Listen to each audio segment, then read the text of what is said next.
Assalamualaikum warahmatullahi wabarakatuh. Alhamdulillah, asyhadu an la ilaha illallah wahdahu la syarikalah wa asyhadu anna Muhammadan abduhu wa rasuluh alladzi la nabiyya ba'da amma.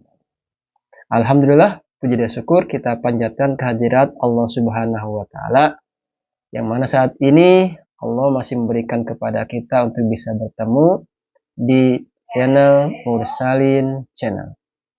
Insyaallah pada kesempatan ini kita akan sama-sama untuk membaca buku yang sudah kita baca dari sebelumnya, yaitu buku Madrasah Ramadan. Insya Allah pada kesempatan ini kita sudah sampai kepada bab 2, yang mana bab 2 ini adalah berjudul Manhaj Robani dalam Jejak Nubuwah, membangun peradaban berbasis takwa. Esensi pengutusan Nabi Muhammad SAW, demikian pula para nabi dan rasul sebelumnya, bukan sekadar menyampaikan ajaran ibadah ritual, tetapi membangun peradaban manusia yang berlandaskan tauhid, takwa dan akhlak mulia.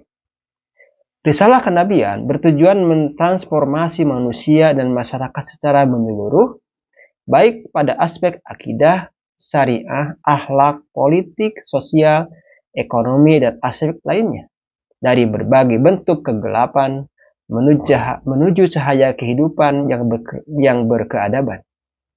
Allah Ta'ala berfirman, A'udzubillahi minasyaitonirrajim, Kitabun anzalnahu ilaika litukhrijan nasa minadz dzulumati ilan nur. Ini adalah kitab yang kami turunkan kepadamu, agar engkau mengeluarkan manusia dari berbagai kegelapan menuju cahaya. Quran surat 14 Ibrahim ayat 1. Yahdi bihillahu manittaba'a ridwanahu subulas salam wa yukhrijuhum minadz dzulumati ilan nur biidznih wa yahdihim ila siratim mustaqim. Dengan kitab itulah Allah menunjuki orang-orang yang mengikuti keriduannya ke jalan keselamatan. Dan dengan kitab itu pula Allah mengeluarkan orang-orang itu dari gelap gulita kepada cahaya yang terang benderang dengan seizinnya, dan menunjuki mereka ke jalan yang lurus. Quran surat kelima Al-Maidah ayat 16. Quran surat Ibrahim ayat 1 di atas menjelaskan bahwa kegelapan yang dimaksud mencakup kekafiran, kebodohan, dan kesesatan dalam seluruh dimensi kehidupan. Sedangkan cahaya meliputi iman, ilmu, hidayah, serta keteraturan hidup yang dibimbing oleh wahyu. Dengan demikian, ayat ini menegaskan bahwa misi kenabian bertujuan membebaskan manusia dari krisis akidah, kehampaan ruhani, kerusakan akhlak, dan ketimpangan sosial menuju kehidupan yang tercerahkan, berilmu, dan berkeadaban. Semua ini terwujud dengan izin, taufik, dan bimbingan Allah sebagai Rabbul Alamin. Makna komprehensif ini sejalan dengan kerangka besar maqasid asy-syariah, sebagaimana dirumuskan oleh At-Tahir Ibnu Asyur, yang menegaskan bahwa tujuan umum syariat adalah islah ahwal wal insan fardan wa jama'atan. Islah ahwal al-insan fardan wa jama'atan. Memperbaiki kondisi manusia, baik sebagai individu maupun sebagai masyarakat. Perbaikan ini tidak terbatas pada aspek ukhrawi, tetapi mencakup tatanan dunia melalui realisasi kemaslahatan, pencegahan kerusakan, penegakan keadilan, serta penjagaan keteraturan hidup. Dengan kata lain, syariat hadir sebagai fondasi etis dan normatif bagi pembangunan manusia dan masyarakat secara menyeluruh. Allah Ta'ala juga berfirman, Walladzi arsala rasulahu bil huda wa dinil haq yudhiruhu 'alad dini kullih walau karihal musyrikun.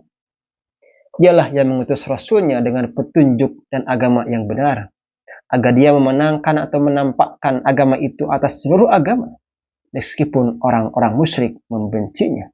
Surat 61 As-Saff ayat 9.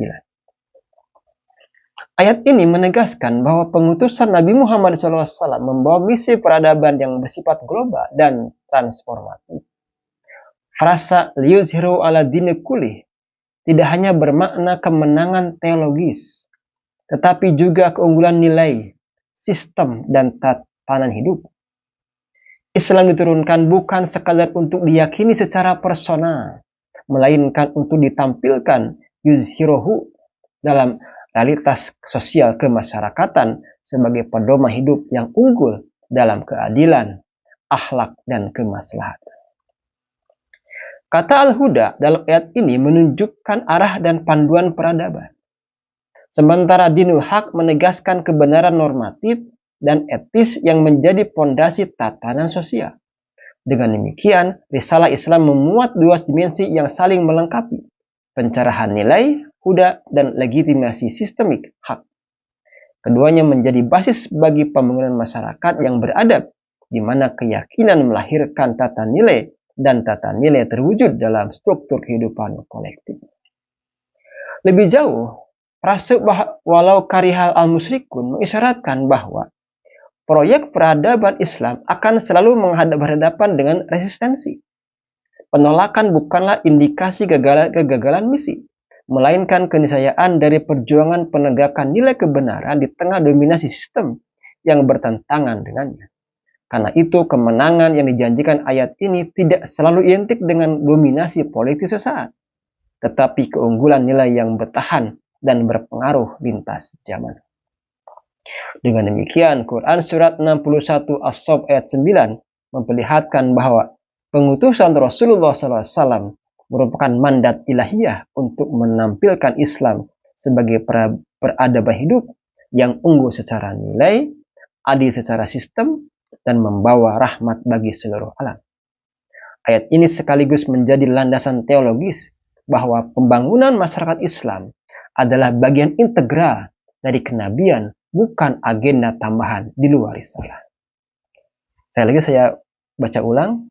Ayat ini sekaligus menjadi landasan teologis bahwa pembangunan masyarakat Islam adalah bagian integral dari misi kenabian, bukan agenda tambahan di luar risalah. Maka pembahasan tentang takwa tidak berhenti pada dimensi personal dan individual, melainkan memiliki implikasi luas dalam pembentukan dan pembangunan masyarakat Islam. Takwa memiliki peran strategis dalam membangun tatanan sosial, akhlak, dan peradaban Islam. Dengan kata lain, takwa bukan hanya nilai ruhani, tetapi juga prinsip transformatif yang membentuk arah dan kualitas kehidupan kolektif umat. Ya, pemirsa, sampai sana dulu yang bisa kita baca. Semoga di lain kesempatan kita akan teruskan kembali bacaan kita tentang buku Madrasah Ramadan. Assalamualaikum warahmatullahi wabarakatuh.